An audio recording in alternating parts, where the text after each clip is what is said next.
তাদেরকে হচ্ছে কোনো ধরনের রিকনসিলিয়েশনের সুযোগ দেওয়া হয় নাই।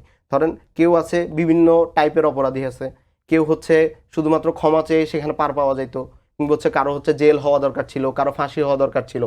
এই রিকনসিলিয়েশন প্রসেসের মধ্যে দিয়ে কিন্তু যায় নাই। আমাদের প্রথম থেকেই আমাদের যেটা কথা ছিল সেটা হচ্ছে যারা ছাত্রলীগ করছে, যারা এই অভ্যুত্থানের সাথে ছিল, পূর্বে কোনো ফৌজদারি অপরাধ নাই, তাদেরকে হচ্ছে একটা সেফগার্ড দেওয়া হোক। কিন্তু যারা আগে অপরাধ করছে তাদেরকে অবশ্যই সেই অপরাধের জন্য শাস্তি পাইতে হবে। কিন্তু আজকে ছাত্রদল যে পলিসিটা আমাদেরকে দেখায় সেখানে আপনার রিকনসিলিয়েশনের কোনো অপশন নাই।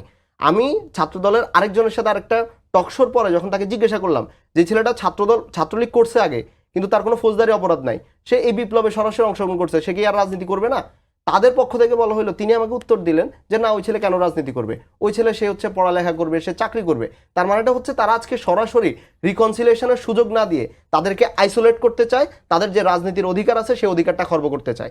কেউ যদি আজকে ফৌজদারি অপরাধ করে